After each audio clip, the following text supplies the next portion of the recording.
Hello, and welcome to Lecture 3 of Section 1, the 6 Keys of Ritual Magic. In this chapter, we will cover the 6 fundamental and absolutely essential rules, or keys, of ritual magic. These 6 keys must be followed at all times in order to cast a successful spell. So, grab your book of shadows, get ready to take notes, and let's get into it.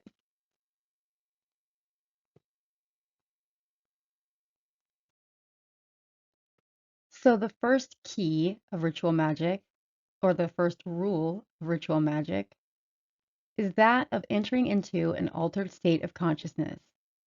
The altered state of consciousness you're striving for here is called the alpha state. So what exactly is the alpha state of consciousness?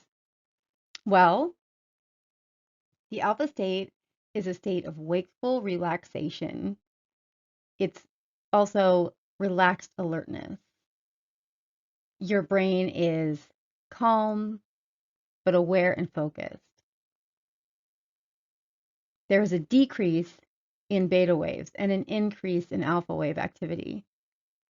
Alpha brain waves are slower and higher in amplitude. When you're in the alpha state of consciousness, the frequency of your brain waves will range anywhere between 9 to 14 cycles per second or 8 to 12 hertz.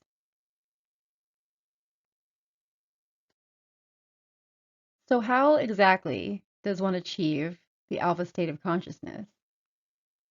Well, most typically, one achieves this state by engaging in a practice you may know called meditation. But it's not just as simple as that. Some of us, I don't know about you, but definitely I have a problem with getting into a meditative state. Our lives are crazy and hectic. We don't often find time to be by ourselves with no interruptions and spend 20, 30, 40 minutes in a meditative state. So I'm going to give you some pointers to get you on the path of achieving a state quickly. And it's not going to take up a lot of your time. We're going for about 15 minutes to start, okay? So the first thing you want to do is you want to make a special place in your home for this practice. You want to dedicate a specific area that will allow you to have peace and quiet and no interruptions. You also want to select a time where you don't have other things that need to be done. There's no dinner that needs to be made. There's no children that need to be attended to. There's no homework. There's no work assignments. None of that. It's just time for you. Again, about 15 minutes should suffice in the beginning. The next thing you want to do, and this may seem obvious, but I'm guilty of forgetting it many times, is to turn off all of the notifications on your computer, laptop, tablet, phone, whatever it is that you're using, and make sure that all of those notifications, alarms, ringtone are silent. You can select music to help you get into the meditative state. At the end of this module, there is a reflection or meditative practice activity that you need to do. And I really stress that it is very important for you to actually do this exercise before moving on to the next module. I provide meditative music in that exercise for you. So you can use that, or you can search online for copyright or royalty-free meditative music playlists, and there's a plethora of them available for download online for free. You might want to light some incense and some candles to set the mood. You could even go outside, but if you do go outside, please make sure that you're in a space where you will not be interrupted and where you can close your eyes and still be safe. You want to grab a chair and you want to sit in the chair with your feet on the ground and your hands in your lap. Sitting up straight is important for the visualization exercise that you will be engaging in. Make sure you are comfortable. Clothing can affect your comfort level, so try to have comfortable, breathable clothes on. And it's advised that you would have your eyes closed. But if that's not working for you, you can continue to go ahead and keep your eyes open. Whatever feels best to you is what you should be doing. Now, if you have a problem, again, like I said, I do. If you have a problem, relaxing and getting into the state, don't beat yourself up. It's okay. Not everybody can do this on the first, second, or third, or even, further down the road. Like it takes a while. There's a few little kind of hacks that you can do that might help you get there faster. But just whatever you do, don't put pressure on yourself, or it will just prolong the process even more. So you can always try counting backwards from 10 or 20, and then like every number, take a 2-second pause and tell yourself you're becoming more relaxed. Okay. The other one that I do is the walking through your body and relaxing each area at a time. So, for instance, you would say, that you start at the feet and say, my feet are relaxed. I now feel my feet fully relaxed. And then next, my legs are relaxed. I now feel my legs fully relaxed. And then to your chest, arms, hands, neck, head, and so on, right? That helps when you're consciously telling your body what you want it to do. Don't worry if you don't get this right away. Again, please, it takes most of us a while to get there, okay? But practice makes perfect. So make sure you do that meditative practice. It's in the reflection section of this module, and it has music and it guides you through, so you can just sit there in your chair and you'll hear my voice and it'll guide you through the process. It is only 15 minutes, so it's not too big of a commitment, and it's very important. Otherwise, going forward, you're going to be missing a huge chunk of one of the essential keys to ritual magic. When you do finally achieve the alpha state, it's really important to remember why are you here? What was the purpose of getting to alpha state in the first place? Well, it was to be able to commune with spirit. We need to be able to hear our guides, our angels, our ancestors, whatever it is that you believe. We need to be able to hear the voices, the messages from spirit. When you're in this state, the things that you want to look for, the signs that you're getting message from spirit, are things like a pop of thought comes in over your original train of thought you were just having. I like to relate it to back when we were in school, like high school, right? And you'd have homeroom, and your homeroom teacher would be talking, and as they're talking, the loudspeaker would come on, and the principal would come on and start talking on top of the teacher in the classroom. It's like that.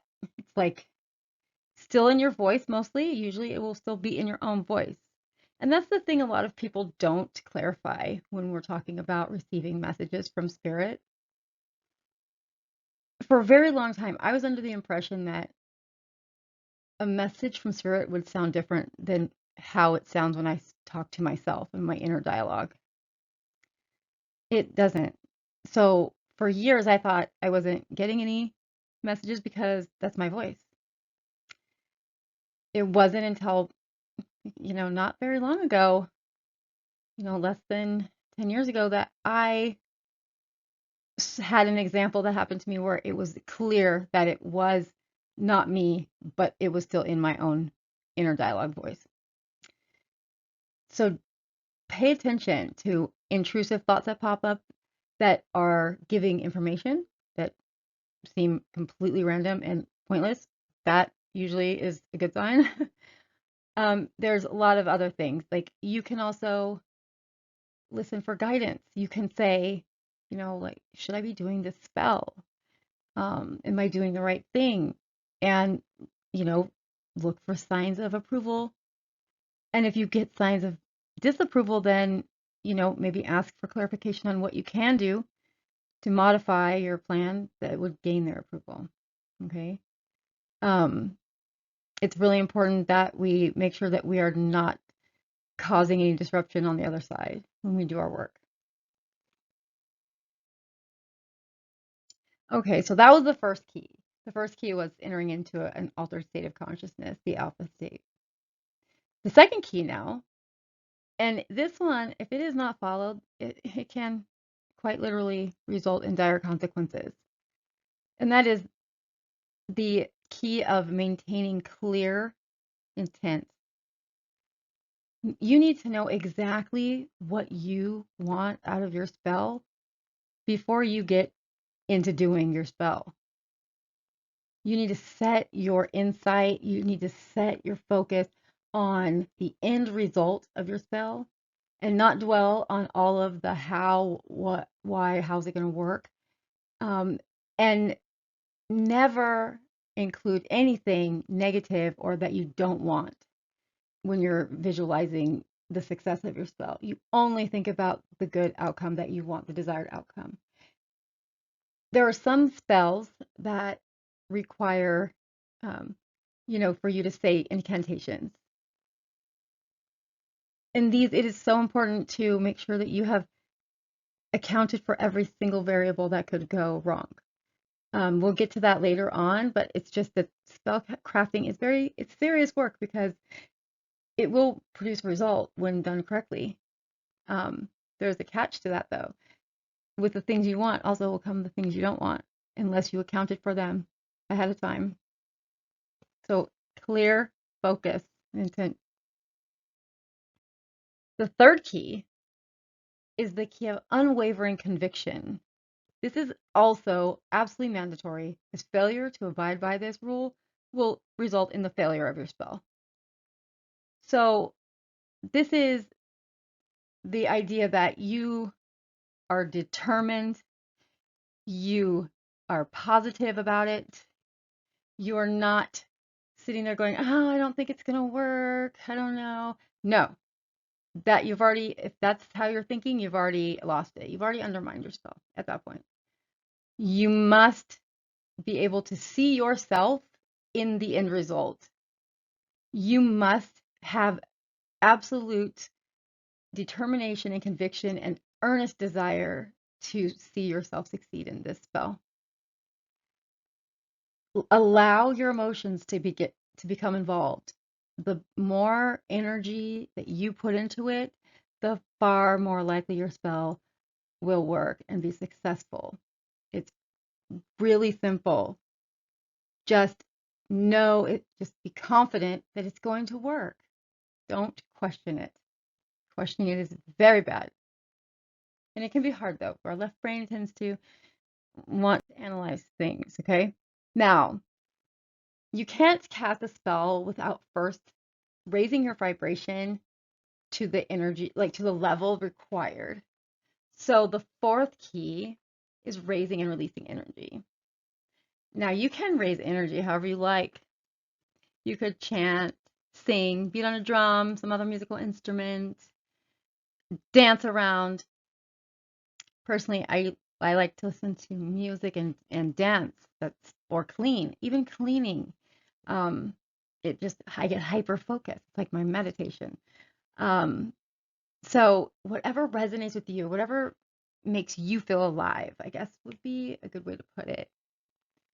At this point, you have to start trusting yourself in the process and know when you've raised enough energy, and this is going to be an intuitive knowing. So you just have to trust your instinct. And the same is said for when you release the energy at the end of the spell. Okay, so you need to raise energy however you want, and then you need to also release it at the end, give it back to the earth. So the fifth key to ritual magic, and this is very important as well, is a new spin on the old saying, fake it until you make it. You have to go into this process expecting that the desired outcome will be achieved. It is imperative. Once again, let me repeat that. It is imperative that you approach this process with the idea that your spell's outcome will happen. You must visualize it as though it already has happened. You have to be able to see yourself as though you're living in that desired outcome all the time, maintaining positive expectation of results. This is crucial to the success of your spell. Beyond crucial. Do not doubt yourself. Do not second guess. Just know it's working. The last and the most, arguably, the most important is one that's really hard for people to get behind. I get it, but you've got to trust me on this. You've got to trust yourself on this. You've got to trust the process. You have to forget about it as soon as it's done. And I mean, literally forget about it. What I mean is this. You don't want to think about, is my spell working? How much longer is it going to take? Did I do it right? I wonder if they're thinking about me. I wonder if my spell's working. No, if you do that, you've killed it. And let me explain why. This is very simple. This is all about focused energy, okay? When you cast a spell, what you're doing in the process of the 5 keys prior that we just went over is you're raising energy and you're focusing this energy into the environment to go perform a job for you. The second you start questioning if it's working, if you did it properly, you are now calling that focused, targeted energy that's out in the ether doing a job for you. You're asking it back because you're bringing it back by thinking about it. The minute it turns around and comes back to you, it is over. It's failed. It ensures failure. Once the spell is complete, you must forget about it as if you did nothing and you are waiting for nothing. Confirmation of your success will come in its own divine time. If you try to get answers sooner, all you're doing is literally impeding your efforts. All of the effort is for nothing. You need to learn to trust in your ability, that you know what you're doing and that you're powerful enough to bring about this result, and let it go. Let it go. So I know that's hard to understand, but it's very important. Okay, so let's review. So our first key we have 6 keys of ritual magic, and the first one is entering into the altered state of consciousness known as the alpha state. Okay. The second key is maintaining that clear intent. The third key is to approach it with unwavering conviction. The fourth key is raising and then releasing energy. The fifth key is for you to expect the results have already been achieved, to visualize yourself there in the role.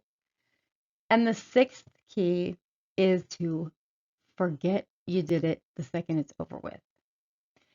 If you can follow these steps and do your meditation, then you are halfway there to crafting your very own spells that are going to be successful.